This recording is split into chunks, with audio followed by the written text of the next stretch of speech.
Imagine you built up your net worth in stocks and crypto, left your corporate job, and then this happened. Yep, that's what I did.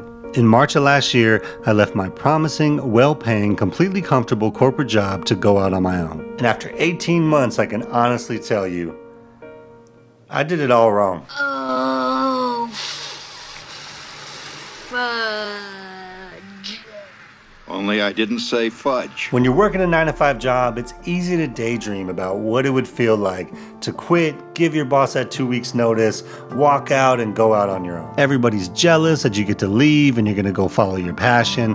All your hopes and dreams are gonna come true, and people are just gonna throw their hard-earned money at you, and life is gonna be so great. Instead, it was more like this for me. I went from a 6-figure plus income to a $0 income overnight. The stock market crashed to the worst performance in 50 years, and inflation is up the most in 40 years.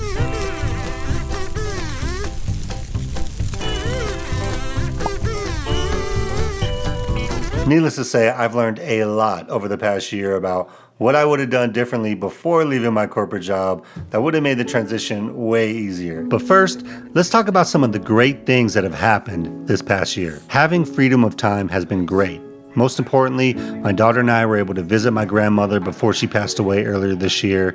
We hadn't had a chance to go visit her for a couple years because of COVID, but we were able to go, and quite honestly, that was priceless. It's just a trip that I don't know that we would have made had I still been working a normal job.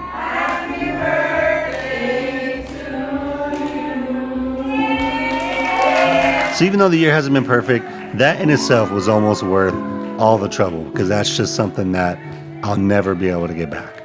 And number two, I'm still here. So even though my plan wasn't perfect, I did a good job of planning for the worst case scenario. So even though the market's in the tank, even though inflation's up like crazy, we've actually had some unexpected expenses. My son's cars needed expensive maintenance about 3 different times over the last year. I mean, it is a 15-year-old car, but still. Come on, Honda. And we had an oak tree on our property that was dying and needed to be cut down. I mean, it was probably like a 30-year-old oak tree, but come on, oak tree. So even with all that, we're still doing okay and I'm working through it.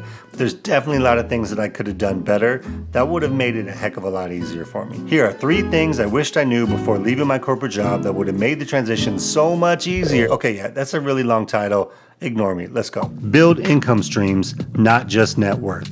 By far, the biggest thing I would have done differently is I would have built income streams while I was working and not just invested for retirement. If you're not sure what I'm talking about, let me give you an example of what I should have done compared to what I was actually doing. I put as much money away into my retirement accounts while I was working.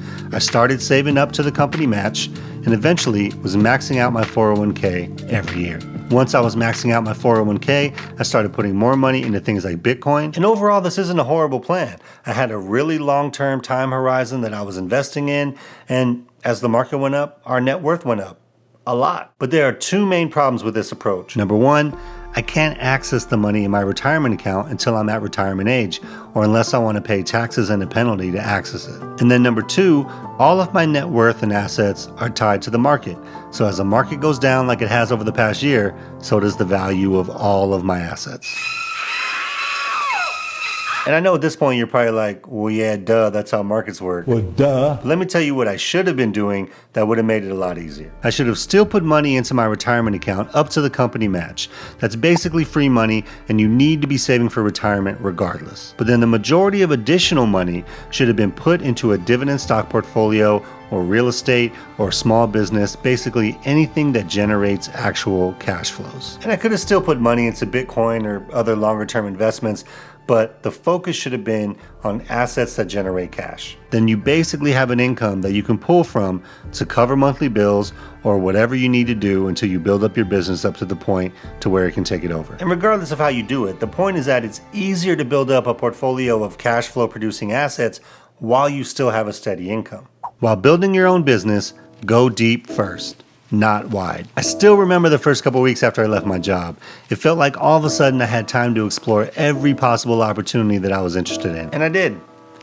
And that was part of the problem. Here's some of the things that I did in the first 6 months or so of leaving my job. I started trading stocks and crypto for the first time. I begun making YouTube videos and social media content about money. I started coding again. I did small venture investments in 3 companies. I acquired and managed a remotely hosted decentral games, ice poker, I started playing around with DeFi protocols, lending, crypto derivative, providing liquidity for decentralized exchanges. And obviously this was just too much. Like I tried to get my hands into so many things that I kind of ignored the plan that I'd already laid out for myself before I even left my job. I got too caught up in all the possibilities that I didn't focus as much energy as possible on the most important milestones I needed for my business. And this was obviously my own fault. Like I just need to manage my time better to where I can have a bunch of interests, but I still need to focus on the most important work every day that needs to get done. So making sure you have a clear business plan with specific milestones and deadlines to hit is critical.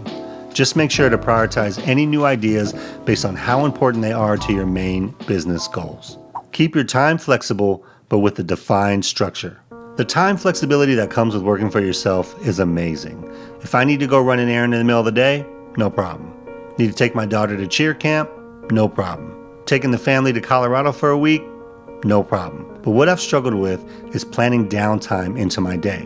Whether it's finding time to work out or literally just taking a day off where I'm not working on or thinking about anything work related. And again, I know that this is literally me being able to manage my own calendar, but I think what has been interesting to me is the change in mindset that I've had since I started working on my own. When I was still working my 9-to-5 job, I would take evenings off from work completely. I might decide to work on some side hustles or projects whenever I felt like it, but I would have days that I completely just chilled and relaxed. To be honest, when I think about my time now, I don't know that I've taken a full day like that in probably months. And that starts to impact my family as well. Not having a 9-to-5 should mean I get the ultimate flexibility to spend time with my kids, play with my dog, but since I've never taken a day off and working all kinds of hours, it almost made it worse. Being flexible with your time is great, but you still need to define a structure of when and how you'll work, mainly as a way to define time for yourself to get away. So here's what I've started to do to try to make this better, and I've kind of taken the opposite approach of how people usually schedule their calendars. Usually people schedule specific work tasks to get done in a day and leave their free time open.